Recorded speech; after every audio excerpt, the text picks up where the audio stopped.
I have my little boy just chilling over here. Oh, he's purring now.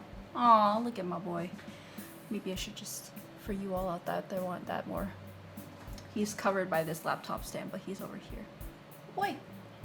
So this particular video, I wanted to go over what I wish I told my college self. Just because there was a lot of instances where I told myself like, it's okay, and then now I'm like, wow, I wish I did not think so much about that. Either for my mental health, or that I later found out that it doesn't really matter, or that there's, and this is like not just professional lessons, these are personal lessons as well. So I'm going to use this as ways, so like let's say for example you just graduated and you want to kind of figure out what is there out there to know, or if you're entering your senior year, because now it's September when this video comes out. If you're in your senior year, you're probably like, okay, what actually matters? So this one should be a short video. I want to keep it short because I know everyone here is very busy. Number one is network more. I only recently learned this like literally this year. So it's been 5 years since I took this lesson. I know I always talk about networking, which I took for granted when I was in college. I networked everywhere. I reached out to professors, I reached out to my organizations, I reached out to people I knew, to professionals. Especially when you're a student, you have all that time and connections because you don't have a full-time job. You may have homework, but like that's all on your own schedule, but you don't have a full-time job where it's 9 to 5, and everyone is like also working 9 to 5 if you were going for corporate at least. So when it comes to that, students have an advantage because when you say you're a student and you want to reach out, you have a higher tendency to say yes because you're like, oh, they're a student. We want to help them even more than like a typical working professional. And most people are typically the same as well. I was the same. That's kind of why I create this whole YouTube channel, is to help students like you. So when it comes to that, it's easier to network as a student. Much harder when you're an adult, because everyone now, when you're an adult, because you're only reaching out to working professionals or older people, they either are like not in the same stage of life anymore as you, they don't have the time for you, they are also working, they're also looking for other new jobs. So even if you're on LinkedIn doing your networking, they also may be using LinkedIn to do the networking, but if you're asking them about their current job, they may be less interested in telling you about it, especially if the job is the reason why they're leaving. Then they're gonna be like, why would I even tell you? I don't even like this job. But it's harder to network because now everyone is on a different path. They all moved away. You're not on campus anymore. You're literally on your own. So it is harder. Oh my God, this siren. It is harder because now you have to deal with everyone's ever-changing schedule. When it comes to being a student, at least you have like someone that might be more willing to help you, like a professor or like another classmate or a connection of a classmate or a friend. When you're a working professional, most times it's really other working professionals that either they're like still trying to find a job, or number two, they're like busy in life because they're focusing on their career or focusing on their personal lives or their families. And number three, they have families. This is the pun that like everyone keeps on saying, like, oh yeah, my work is so much harder because of it, or like my personal life is so much harder because of it. So naturally it's harder. And I would wish I started my board of directors earlier and maintained it.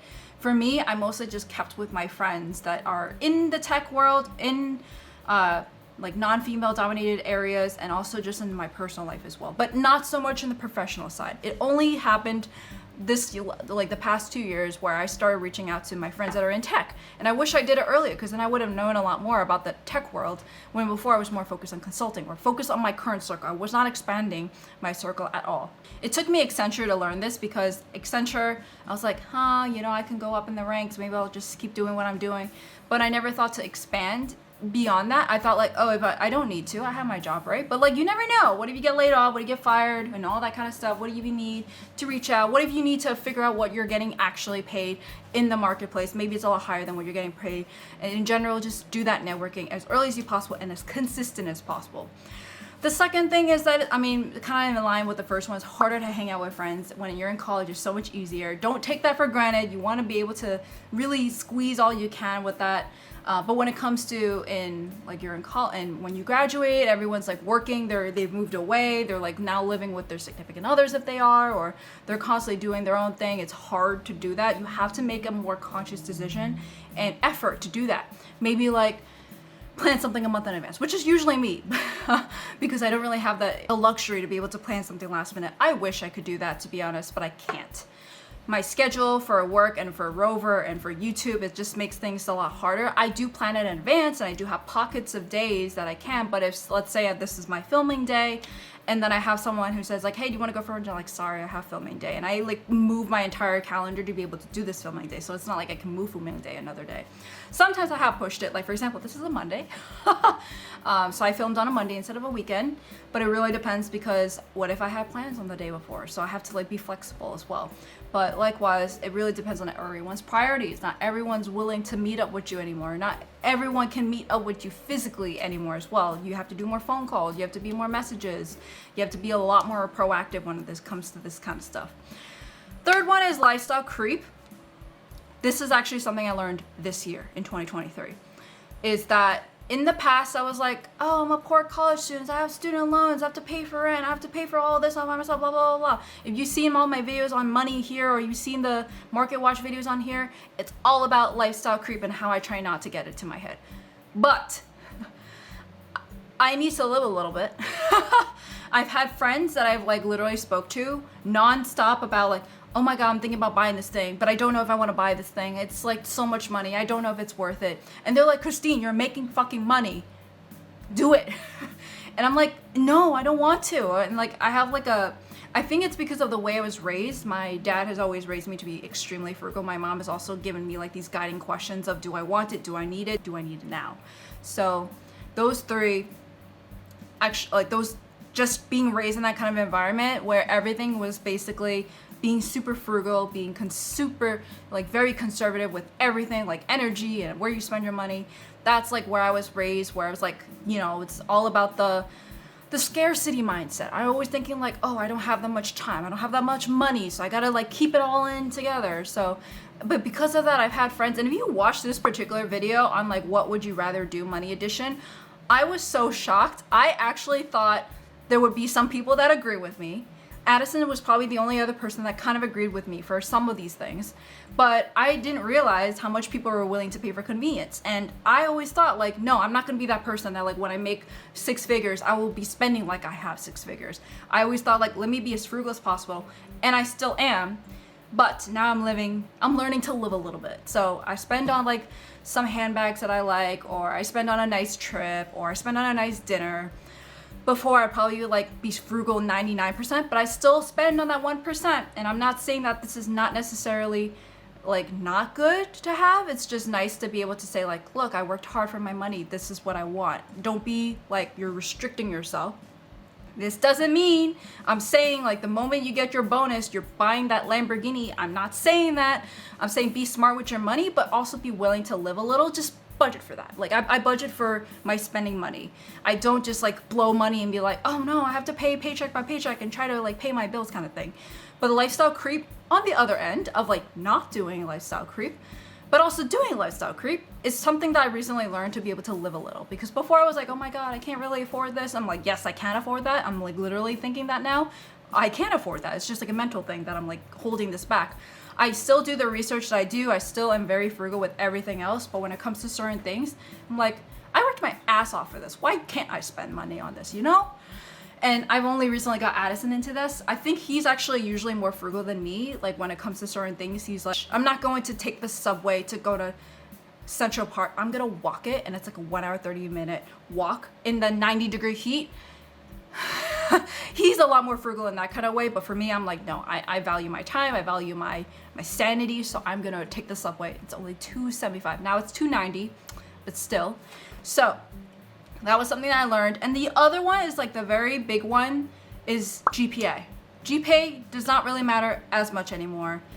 Only if you're not looking for like a master's degree program, because you still need your really good GPA when you're a master's. When you're trying to go for master's, you don't want to close those doors. In my case, I really didn't want to. I already had all these student loans I didn't want to pay for, but I still paid for it anyways because I'm just trying to be a good person, trying to pay off all my loans. So when it comes to GPA, I don't care too much about it, and I shouldn't care too much about it, because in the areas I was going for, once you get your job, they don't really care about your GPA after your second job or so. Or in my case, like once you have your first job, in the second job, they don't care about it. They don't ask about your GPA. They ask about your work experience. They ask about your transferable skills, all that kind of stuff. Networking matters more. They're not going to be like, oh, you had like a 2.8 GPA in high school. No. College, whenever I had roles, they never asked about my college GPA.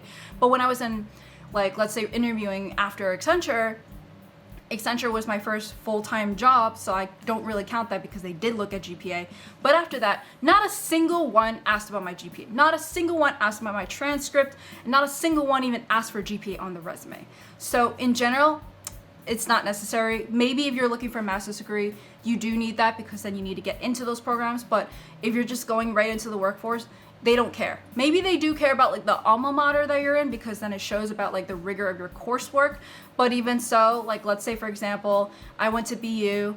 BU was a target school for Accenture, and my husband, SUNY Albany, was not a target school. So it was very hard for him to get in. He would either have to go through a role or a referral, or through like some other person that also went to SUNY Albany. But usually, even that person that went in through SUNY Albany that went to Accenture, it was through an acquisition, not exactly because he went for Accenture.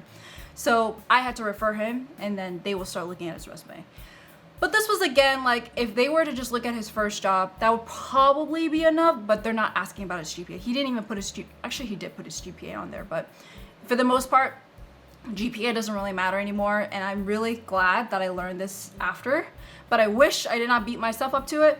The only thing is that my mom was like, oh my god, why are you doing all these things about like, you have like Phi Chi Theta, you have your internships, you have your job, you have all this stuff, like why are you doing it? Focus on your GPA. And I'm like, later on I asked the recruiter from Accenture, and I asked like, hey, why did you choose me? And it's because I'm well-rounded and I had all these leadership experience. And then I'm like, Mom, eat your words.